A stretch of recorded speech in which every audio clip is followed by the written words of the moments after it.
Ladies and gentlemen, welcome to Chronicles of Hollywood History, past, present, and future. Welcome. And here now, Corey Gomez.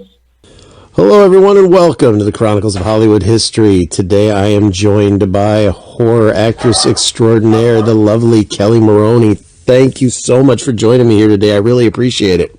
Well, thanks for having me. Thank you.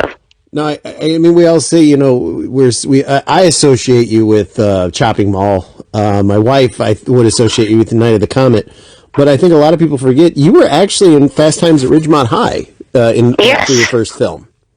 Well, it's actually my second film, but the first film that came out. My first film was Slayground, and I was a psychotic killer. Oh. But it didn't come out till the year after Fast Times. So, yes, for all intents and purposes, Fast Time was the first time people saw me in the movies, yeah. But before that, I was on a soap opera. I was playing an evil Lolita on ABC daytime, and it was quite the deal. Was that the Ryan's Hope one? Yes. Okay. Because you also did One Life to Live, too, right? Yes, briefly for a couple of months. They needed a Tina fill-in, and so I did that. Because I was out here waiting for movies to open, and you know, when you're waiting for a movie to come out, it's the worst. You know, it's better if you're like right on a different movie, and so you don't think about it too much. But you have to find something to do with yourself while you're waiting for movies to come out. Now that was in the olden days when they all came out in the theaters. So it's different now because it's like, oh, your film's on, it's streaming. You go, oh, great. No, I'm a feed your man myself. I don't like streaming. Well, I do like it only because, well, for several reasons. I don't have to go out. I can watch it in my sweatpants, and it's the homey thing, you know. And also, I have a better shot at watching something streaming than I do to drive to a theater to make plans. And although there's nothing like going to the theater to see a movie. I mean, I think that's where we all fell in love with them. Yeah, with the pandemic, that's what I miss the most is, you know, I could care less if I go to a restaurant or a bar. So yeah. I miss going to the movies. I would go to the movies 3-4 times a week. Yeah, it's hard. And at the same time, I'm not going to do it, you know, because it's dangerous. I'm around people that, you know, could get sick, and so I'm not going to drag COVID home, you know, or around. Just not going to. Well, I had to see Tenet. Come on. Yeah, it's not that important. No. You know, I got to ask you a weird one. It's probably the only comedy question I'll ask. Fast Times at Ridgemont High, you know, is considered like one of the greatest teenage comedies ever made. I personally think it's one of the most goddamn depressing teenage films ever made. Mm-hmm. How do you look at that? Because you were actually in it. Do you look at that movie as more of a drama or a comedy? Well, I think it's very odd to call it a comedy because, I mean, Sean's funny. There are funny things that happen in it, but he wrote that about how depressing it was to be a kid and that they're still in high school, but they're all about their careers and they're all about sex and they have all these grown-up pressures on them and they're just in high school. And that was his first, Cameron Crowe, when he wrote the book, when he went undercover as a high school kid for a year. Because he looked very young. He was very young, but he was a Rolling Stone reporter. And that was he couldn't believe the adult-type pressures that these kids felt with their jobs and their relationships, and you know, I don't think it's inappropriate to think it's depressing at all. And there's an abortion in it too. You know, yeah, that was just it. It was like, man, this is really heavy shit. You know, because it's promoted, you know, to this day still as this great teen comedy. And when I watched it, it was like, Sean Penn I laughed at, but yeah, the rest of the movie, I was like, wow, this movie really at times is making me feel pretty dead inside. Yeah, well, that's definitely part of it. Universal almost didn't release it. They said, this isn't funny, and there's an abortion in it. Yeah. And they almost shelved it. Well, it stood a good chance of it not coming out. And, you know... But, you know, if you want to end up in the Library of Congress, your first clue that you're going to be successful is nobody wants to release the movie. Yeah, and this is... I mean, now it's considered it's a timeless classic. Yeah, it's in the Library of Congress, which I think is great. I mean, I auditioned for Jennifer Jason Leigh's part, and auditioned in New York, and we read this whole script over and over and over again. I'm sure that they probably already had her out here, but they like to keep safe, and also they needed somebody to read with Brian Backer and Phoebe Cates. And so we did that, and so I thought, oh my God, I'd love to get this movie. But I didn't, and then they called up and said, would she like to play the cheerleader? And I thought, the cheerleader? Are you kidding? Because I was I was playing an evil person on the soap and a psychotic killer in a movie, so now they want me to be the cheerleader. I was like, what? That's a stretch. That's a character stretch for me. So I did, and I had to fly myself out and everything. Because I was supposed to be what they call a local hire in a movie, is that they hire people, but they don't fly them there and they don't put them up, and you got to figure that stuff out yourself. Because their budget allowed for somebody to be hired from there. They don't have, and so I thought that was kind of weird, but I did it anyway, and I'm really glad I did because it was really smart on my part, So that's sometimes when something doesn't, you should just go for it, Mm-hmm. That's the one big thing I learned from my youth. Just go for it. Then you did Night of the Comet, which is Mm-hmm. probably the role you're most well known for. Yes, probably. And that film, it's gotten so many collector editions and releases, and I mean that's another movie that, and I saw it when I was young, and then I've seen it hundreds of times since, but that was a movie that sure kind of came and went, and then all at once, it developed this major, to this day, cult following. What do you think the appeal is with that? Well, that was cable, for one thing. Night of the Comet and Shopping Mall, and to a lesser extent, some of the other things I did, had a second life on cable. Cable was relatively new, and whatever they could buy, they would run and run and run. And so a lot of people that didn't see it in the theater saw it on cable. Yeah, and then it became one of those things where when it's on, you go, oh yeah, this, and you just sit back down and watch it. But what happened, we got good reviews. Siskel and Ebert gave us 2 thumbs up, and Vincent Canby said these girls have a surefire future in action comedy, which, we're still waiting to see if that happens. But we got really good reviews, but the theaters only had us for like 2 weeks or something bizarre like that, because they had 1984 coming out, and they had to release that obviously in 1984, and it was already fall. So they had to, even though it was going well, they pulled us to put in 1984. Did you have a lot of fun making it? I mean, you got to hang out at a mall for a lot of time. Well, I have a mall trilogy. I have Fast Times, then I have Night of the Comet, and then I have Chopping Mall. It's really weird. 3 malls in a row. Boom, boom, boom. And I get, obviously I didn't plan that, but it was the culture then. In Los Angeles, it was all about the mall. And, I mean, to an extent that I don't think it was anywhere else. Although, I think probably it wasn't everywhere, that featured a lot of malls where you had to drive places, because it was perfect. Mm-hmm. You didn't worry about dropping your kids off if they were to meet friends, and older people walked it so that they didn't have to deal with the weather. It was just sort of a weird social shut dogs up, come on. Social thing that happened, social gathering place. Mm-hmm. It was a big part of our culture for a long time, so I guess it's just natural. But now we go malls. Yeah, what's a mall? We have like one here now, and we used to have 8. Yeah. Is that mall still open that they filmed that in? The Galleria. Okay, the reason there's so many movies filmed in the Galleria is because the man who owned it was a huge film buff, huge film fanatic, and anytime somebody wanted to shoot there, he was all for it, and he'd do everything to make it possible for you to shoot there. And so, but since then, and it was the mall. There's another one too out in Santa Monica, and then we had the Beverly Center too. And I think I shot in all 3 of those malls. So, but God knows there are tons of other malls too. it still exists, but it's not what it was. It closed, and then they rebuilt it, and now it's very dramatic looking. It's mostly outdoors, and there's a movie theater, and there was a spa there, and then like a radio electronics type store. It doesn't feel like a mall at all. So no, I'd have to say yes. It's still the Galleria itself is still there, but no, it's nothing like it was.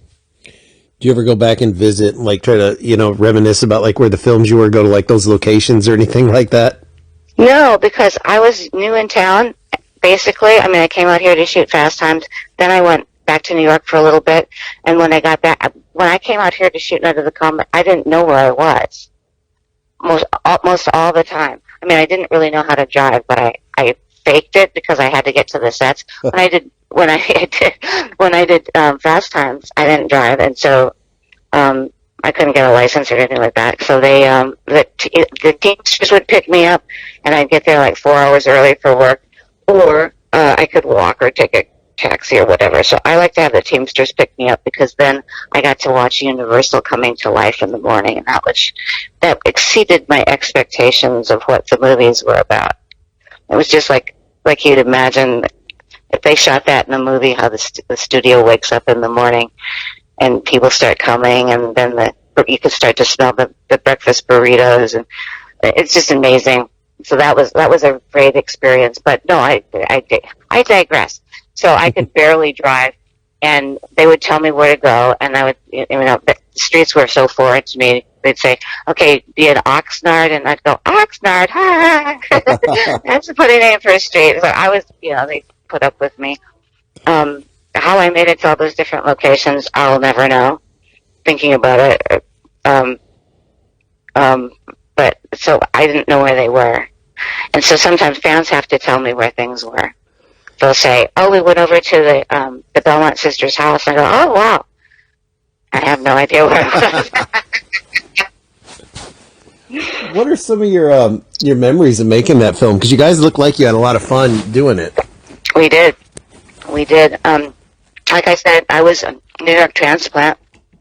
It was funny because that really latched on where I was like the 80s Los Angeles girl, and I wasn't. I was from Minnesota, and then as a teenager I was in New York, and I fancied myself a New Yorker. And when I got out here to play a Valley girl, I had to listen to how the kids were talking, and at the high school in Fast Times, I had to go spy on the girls and listen to how they were talking, because I knew the only thing I knew was that Valley Girl song, and I knew it wasn't that bad, in order to get the accent. So I was so far from a Los Angeles girl of the '80s, and so weird that's what people think of me as. I know, it's so movies are stranger than fiction. Anyway, we did. I had a wonderful time. Like I said, I was kind of like in that same position because all the only people I knew were those people. So they might as well have been the last people on Earth as far as I was concerned. And I met Kathy, and we just had I was raised in Minnesota, and she's Canadian, and they have the same sensibility, same work, no nonsense kind of sensibility. Mm-hmm. And so I think we innately understood that. And also, she'd done a soap, and I'd done a soap. So we knew about working really fast, and it just clicked. I mean, you can't explain chemistry. It's like lightning in a bottle. You can really try to make it happen, and sometimes it just doesn't, and it just lays there. And then sometimes we didn't even read together. She read with Heather Langenkamp, who ended up doing the Freddy movies, mm-hmm. And I read with somebody else who I don't remember her name. I don't know if she's, but they were going like the blondes or the brunettes, and they ended up with a blonde and a brunette. And so one time I said to the producer, "How come we look nothing alike?" And he said, "That's exactly my point. Something for everyone in this movie." Well, and then Tom Everhart, to prepare for the character, had showed me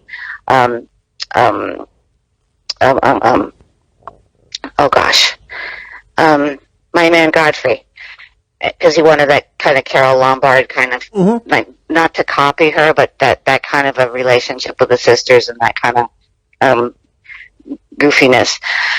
And so, and I noticed right away she's a blonde and the older sister's a brunette. That's a common classic film device. And it's just the way it looks. So it doesn't, like on TV, I always notice people look like, wow, that's really great casting because they look like their family. That kid looks exactly like him. But in the movies, I guess you don't notice it as much, and it's more of a visual contrast. That's what really works in the movies for some reason.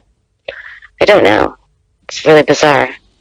But we had a great time, and we worked very hard, but there were so many laughs because Tom was really, really funny. He was funnier in person and on the page than what we shot. Because when you shoot it, there is that element of, and it's also scary. But when you read it on the page, I was cracking up. I was reading it on the plane, and I was laughing to myself. A lot of things that were hilarious on paper weren't that funny when you played them. Like the Last Guy on Earth stuff. Mm-hmm. Actually, and then we also had one producer that thought it was a drama and one producer that thought it was a comedy. And so we'd always have to try to make both of them happy. The one he said, "What is she laughing for? This is very serious." So, it's very serious. I'm about to throw a television off the third floor of a mall. It's dead serious, all right. Then you went from hanging out in the mall to survive to trying not to get killed in shopping mall when robot security mall guards were trying to kill you. One of my favorite films. One of my son's favorite films, too. Oh, that's cool. I love that. I love it when people say, I showed my daughter, I showed my son this movie. I love that. It's so cool. We went to our Alamo actually showed shopping mall at, it was like a 10 o'clock at night, kind of just like a screening they did. And my son at the time would have been 9, and I took him to it. And, he's got a hoodie, he's got a shirt. Night of the Comet, I showed him at home. Zero Boys Not to Get Ahead. He's seen that. So, yeah, he's seen, never showed him Fast Times at Ridgemont High. I didn't want him to cry or something, so we stuck with the other ones. But Shopping Mall, that was great. That one, I to be honest with you, out of the two, I actually like Shopping Mall better. Do you know what? A lot of people say that Shopping Mall has become more popular than Night of the Comet. As a matter of fact, I did the Joe Bob Briggs show, and during a break, Joe Bob says, "What are we doing Shopping Mall for? I mean, don't get me wrong, but isn't Night of the Comet a much better movie?" And he said, and the producer and I just shook our heads and we went, "Dude, you have no idea. Shopping Mall is way more popular now." And he said, "Really?" I go, "Yeah." Yeah, it is. Did you, when you were first read the script for Shopping Mall, what was your first impression? Because I know when you think like mall robots trying to kill me, did you kind of go like, "Oh God," or did you think, "Oh, this sounds really cool"? Well, it was the way it was presented was it was called Robot, and the guy Robert Short, who was a big special effects guy, did Daryl Hannah's tail for Splash, and was going to create the robots, and it was presented to me as kind of a prestige thing. And so I thought, okay. And then I read the script, and I thought, this is so much action. All I really say is, "Let's go!" "Let's go!" about 500 times. So I thought, okay, I really got to work to plug into this character because I'm running around a lot yelling, "Let's go!" But I didn't think too much about it, and then later on we found out, they're going to call it Killbots, and we all went, ugh. And then later, little did we know, Killbots didn't test well, so we're going to call it Chopping Mall. And I thought, oh my God. Now, see, I like the sound of Chopping Mall. Because as a young actress that wants to be Betty Davis and have a film career, the last thing you wanted to be was in Chopping Mall, So. And a mangled hand holding a blood-soaked shopping bag. I mean, that was an awesome video cover. Yeah, well, at the time it wasn't, I mean, look, here I am in 2020 talking about Chopping Mall, so I guess it worked out okay. But at the time I thought, oh boy. I just remember watching it because Tony O'Dell was in that, and he was just off Karate Kid, and it's like, why isn't he doing martial arts on these robots? This is kind of a ripoff. Yeah, well, he was mad about that too. He said, she gets to do all the cool stuff. Why do I have to be the nerd? He played him well, though. He did. I love Tony.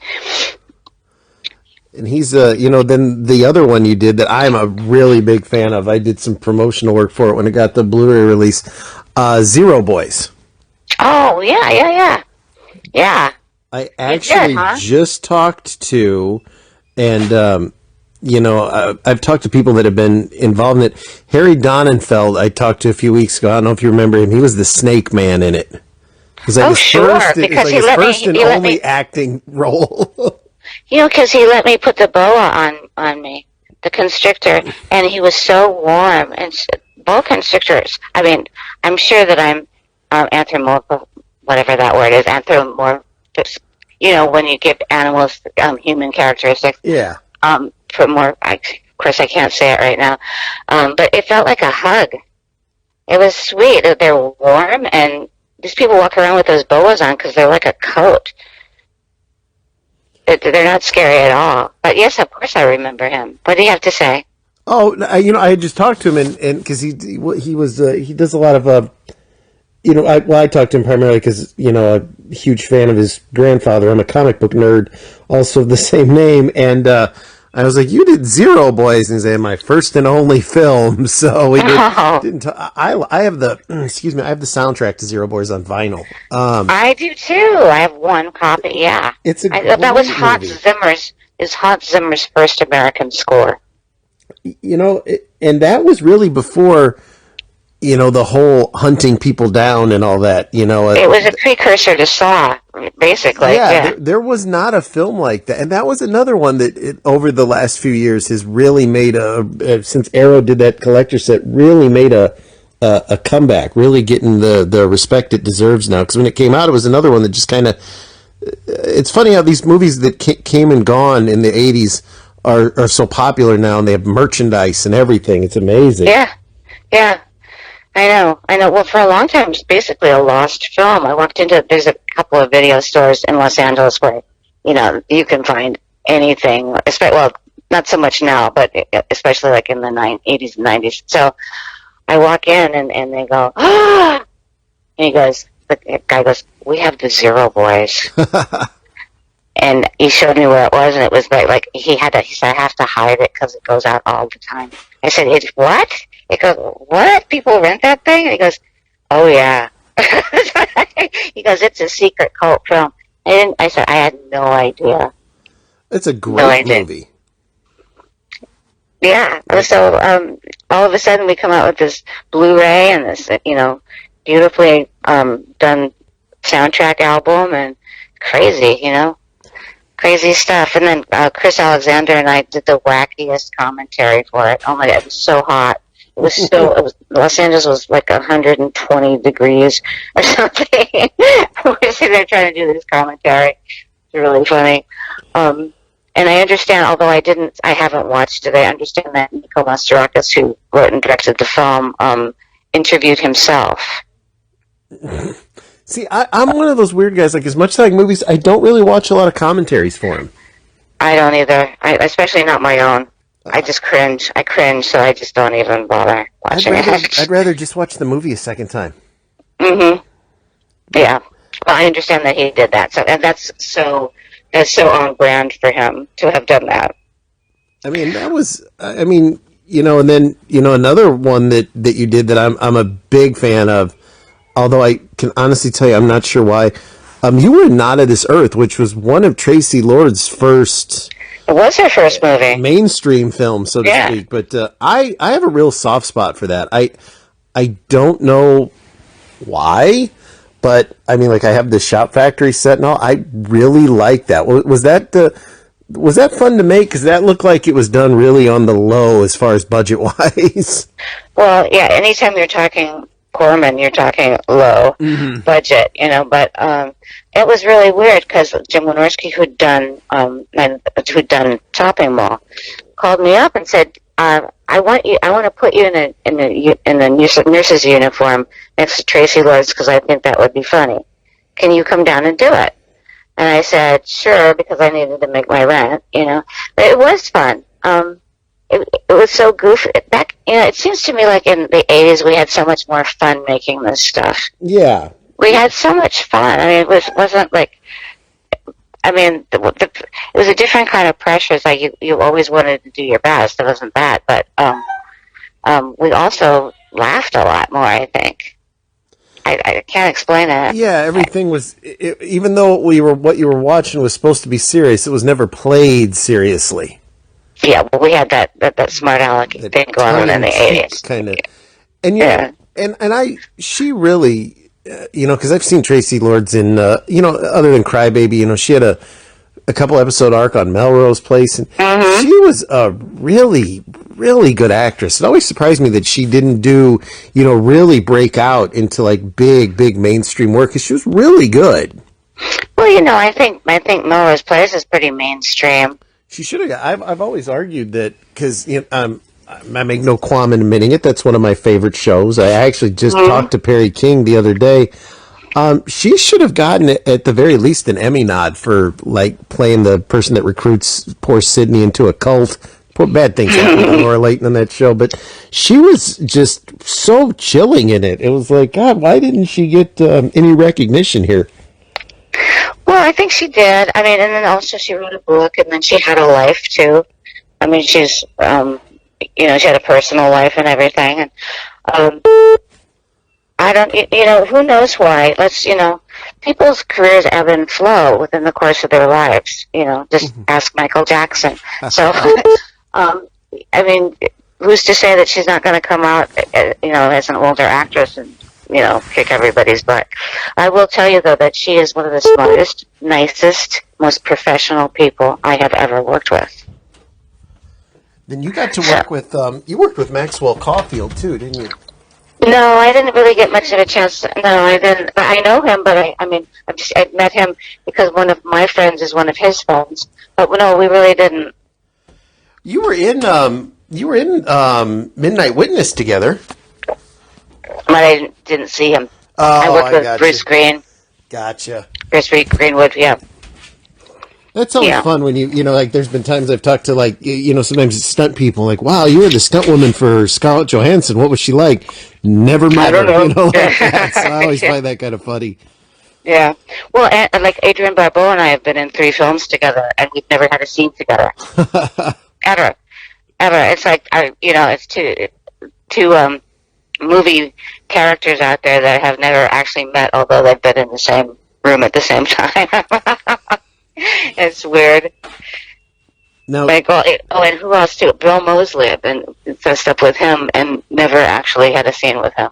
And Lance Henriksen. And I mean, it's really weird. But that's what happens, because they bring you in to shoot you, and then they shoot you out, and then you're done.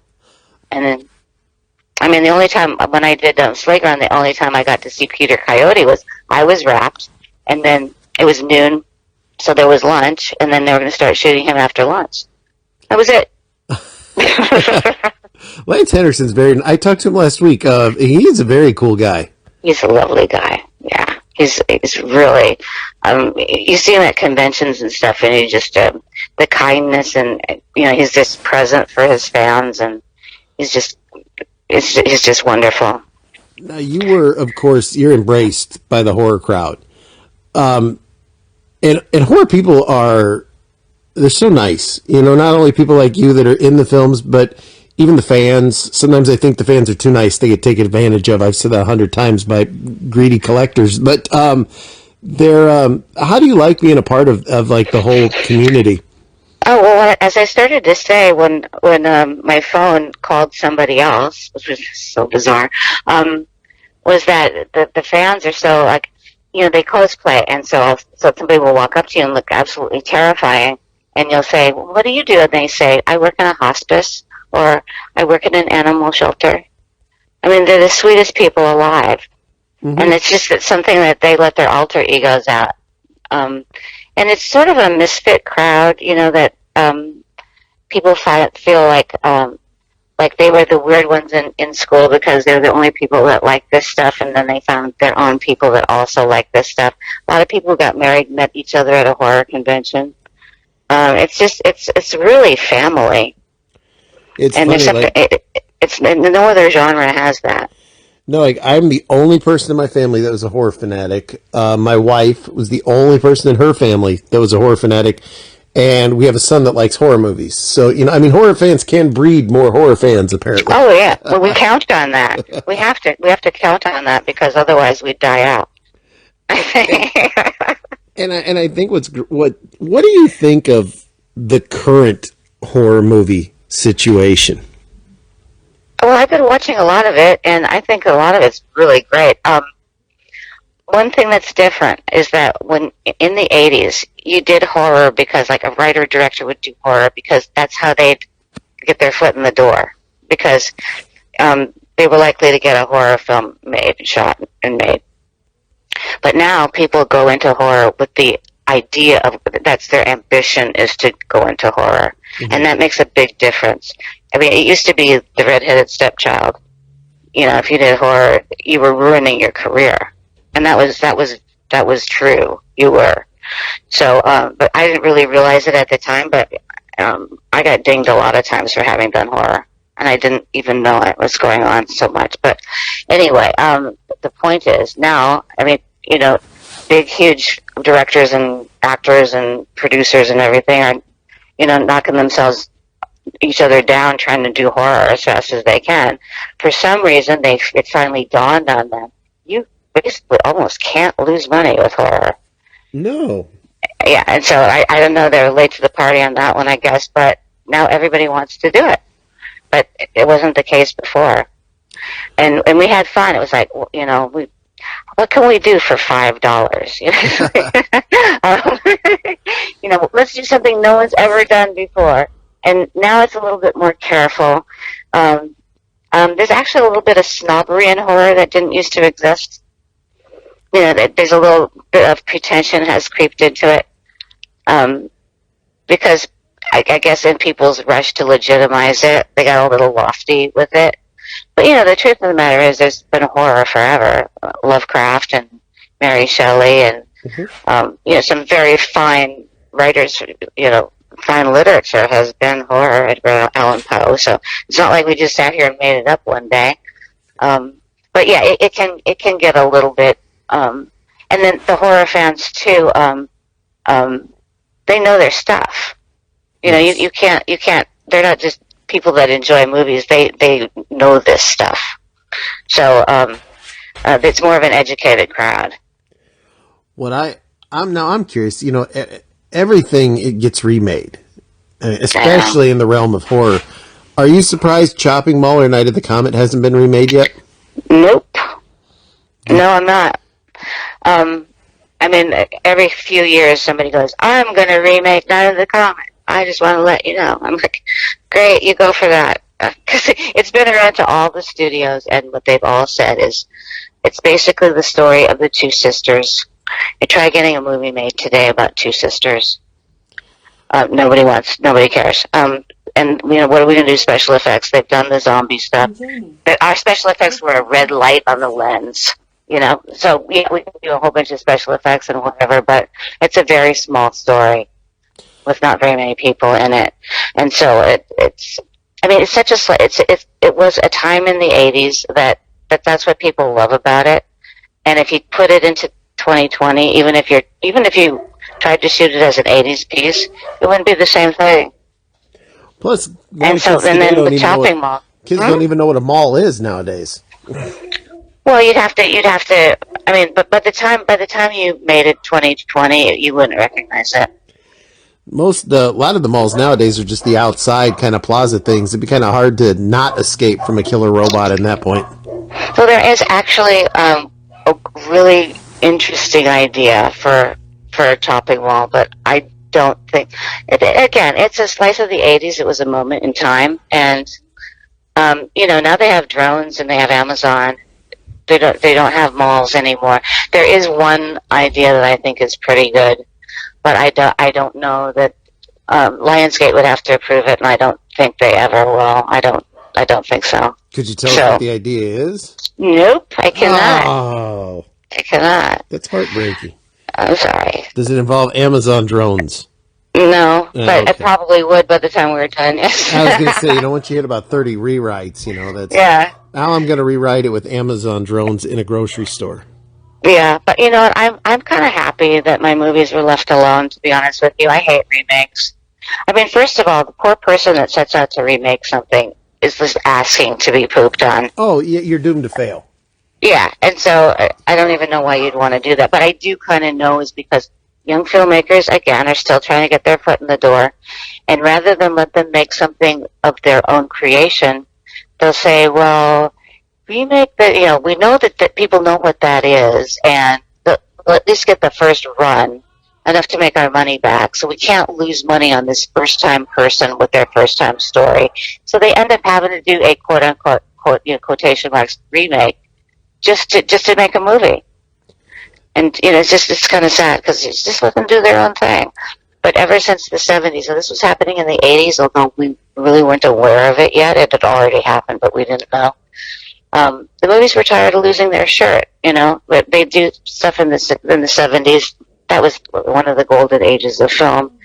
But they never knew if it was going to be a hit or not, and that's really no way to run a business. So they got all these marketing and accountant kids that were coming out of school, and they brought them to Hollywood. They said, run our business, and they did. The real And that's what bad thing. happened. The real bad thing is I have seen. Everyone has seen some remakes that are better than the original, but the problem is the minute the remake's announced, everyone hates it. You know, the movie hasn't even gotten the camera hasn't started rolling, but everyone's already made up their mind. They hate this movie because it's being. You think they'd kind of learn not to rely so much on them in the horror field. Yeah, you'd think that they would, because if they just let that person go and make their own movie, you know, you could say something along these lines, but they want that movie because people already know what it is. And you would think they're marketing people, they're not stupid people, that they would have caught on to that by now, but they don't. And so I see exactly why they do it. And, you know, the truth of the matter is, you know, you didn't do Hamlet one time and no one else can ever do it. A story is a story is a story. Everybody has the right to tell a story over and over again, you know. There's nothing new under the sun, as Shakespeare himself once said. Well, I loved the Halloween movie that came out. Everybody loved the Halloween movie that came out last year. The only thing I disliked was it was like, okay, now you got to watch Halloween 1, but we want you to forget all about the other 8 films in the remakes. Oh, yeah. Those don't exist now. This is the new part 2. And it was a good movie, but it's like, well, you can't ask someone to forget, you know, 30-something years of movie making. Well, and yet everybody did. They went to see it anyway. It was very good. Yeah. I mean, the whole thing about movies and plays and TV is willing suspension of disbelief. And so you can carry that, but once you got people willing to suspend their disbelief to be entertained, you can really take that as far as you want to go, because once they've said they will do it, then yeah, you say, oh yeah, that stuff never happened, now watch this part. They go, okay. Now, you already got them interested, you know. Now, I think you could remake Not of This Earth, because, I mean, that actually is a remake of an old 50s film. But, yeah, it is a remake. Yeah. See, that's a remake that's good. Mm-hmm. Well, I think they do better, too, if people don't even really realize that it's a remake. Yeah. Like some things have been out, you know, they remake such old things that the general public maybe doesn't even realize it's a remake. No, like The Thing and The Fly are the first 2 that come to mind for me. Nobody even The Blob, you know, in the 80s. I mean, technology helped those, but yeah, I always hated when it's like if somebody today, let's remake Saw. It's like, well, it's not that old. Why would you remake? You know, stuff like that kind of gets weird to me.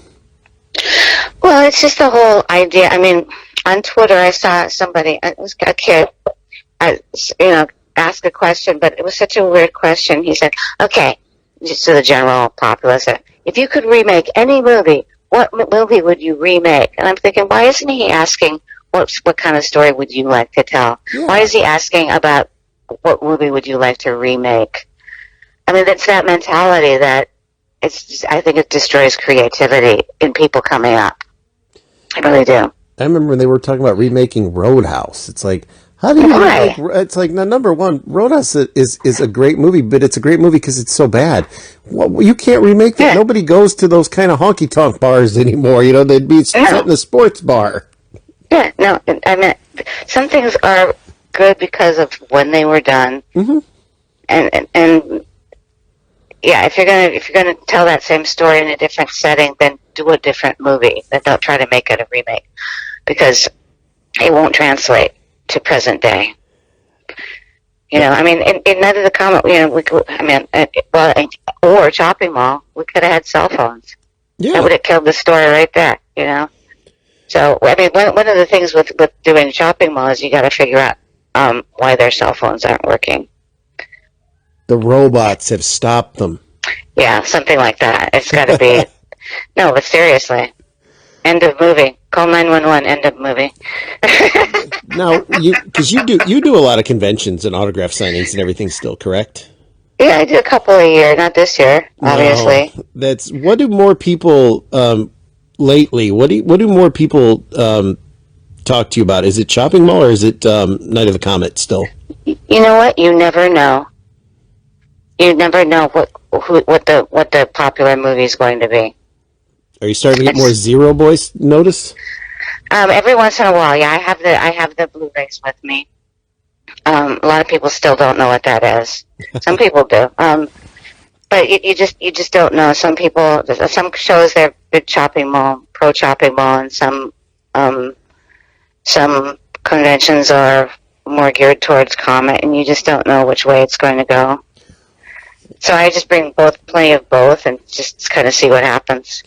Whenever the world opens back up, if you're at a convention that I happen to go to, I'm going to ask you to sign a Chopping Mall poster for me. Well, I sure will. Absolutely. Because I just signed 100. They just had a screening, a drive-in, and we got there, and the first thing we had to do was sign 100 posters.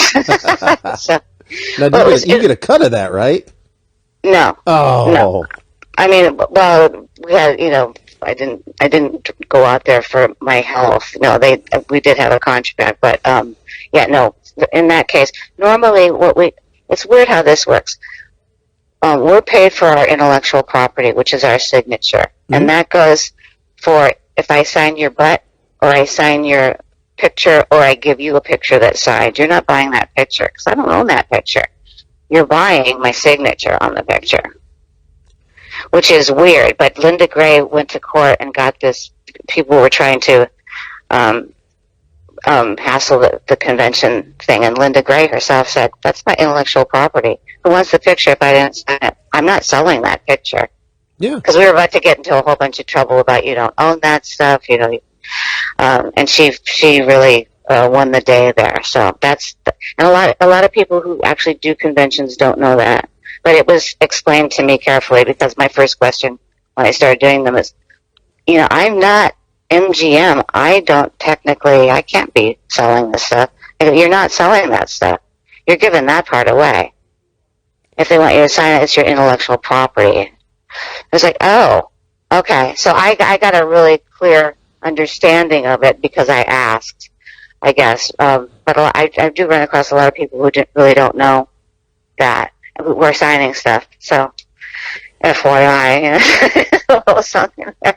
With there being no conventions or anything, have you been approached or contacted? I hope I don't mispronounce it because I've spent a lot of money with them over the years. That Zobe company that does all the virtual meet and greets, and they do the signings and everything like that. I've done a couple of those. I don't think it's that company, but I have done a couple meet and greets, and more cameos, and more people are hitting up my store on my website.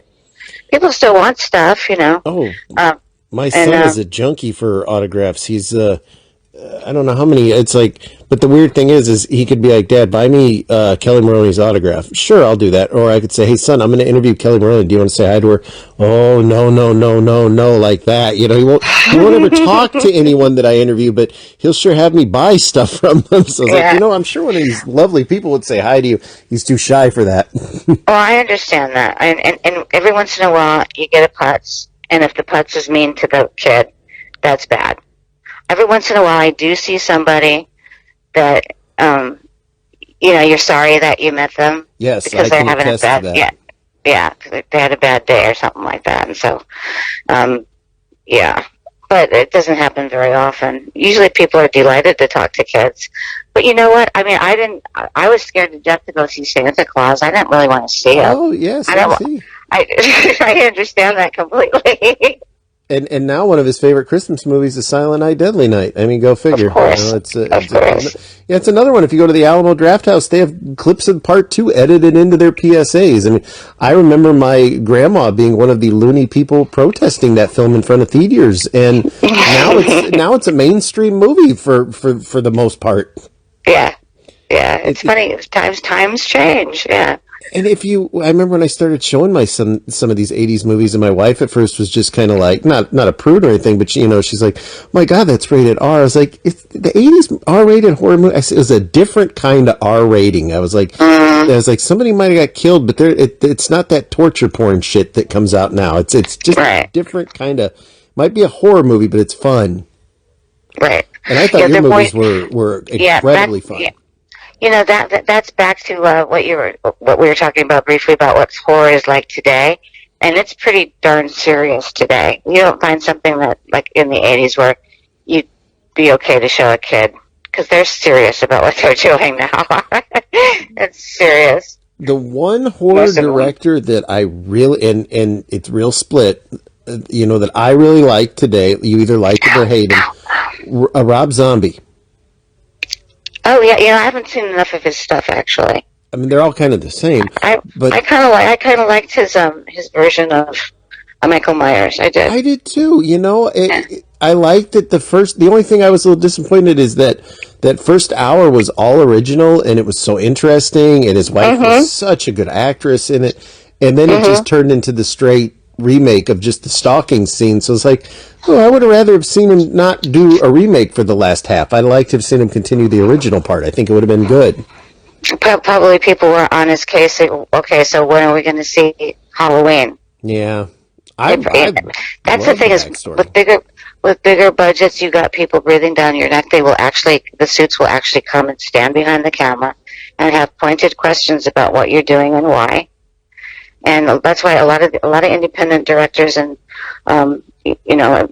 people who'd done things like that in the 80s and then went on to work for studios and networks and things, had nervous breakdowns basically because like somebody is on my case 24/7 about every little thing I do, and whether they're right or not. And a lot of times maybe they're not right about what they want you to do, but they're playing it safe because they're accountants and marketing people.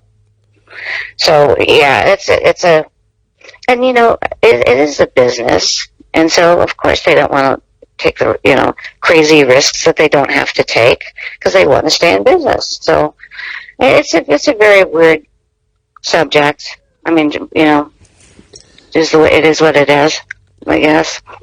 Now because you're obviously we're not doing conventions or anything this year. Hopefully sometime next year, but. You mentioned you had a web store for the people listening. Where can they go if they want to purchase something? Oh, it's Kelli Maroney, www.kellimaroney.com. And then one of the pages is a store. And it's got whatever I may have in the way of, like right now I don't have none of the Comet DVDs or Blu-rays, but I do have a soundtrack. And then, whatever I happen to have, is up there for sale. Like, you just go through PayPal, and then I send it to you. Do you still have your sweater from that film? Which one? The blue one, the like goofy cheerleader like one you had in the beginning. Do you still have it? I sold that to a private collector who still has it. I would have offered to buy it from you. And he always said, if you ever want it back, I'll sell it to you for what I paid you. He's very sweet about it. But no, I just realized I'm not going to be taking good enough care of this. It's just going to, disintegrate. And somebody that knows how to do this will take good care of it.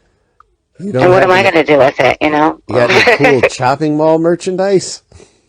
What's that? You got any cool, Got any pieces of the robots? No, Robert Short has pieces of the robots. That's it. He's very territorial about that. If he found out I had a piece of the robot, he'd come to my house. How cool would that be to have one of those in your house?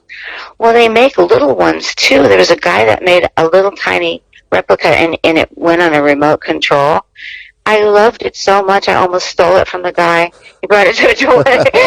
It was about 2 feet tall, I think. I wanted it so much, and then I thought, why aren't we mass producing these? This is great. Yeah. But for a long time, Roger owned it, and he wouldn't give anybody the rights to do anything. And now Lionsgate owns it, and I don't know. Jim and Steve each own a little piece of it too, but Lionsgate, I think, owns the lion's share, as it were. So I don't know. I mean, only recently have the T-shirts. I was trying to get Chopping Mall and Night of the Comet T-shirts forever and ever, but God, there's like 3 or 4 companies that make the Chopping Mall ones now.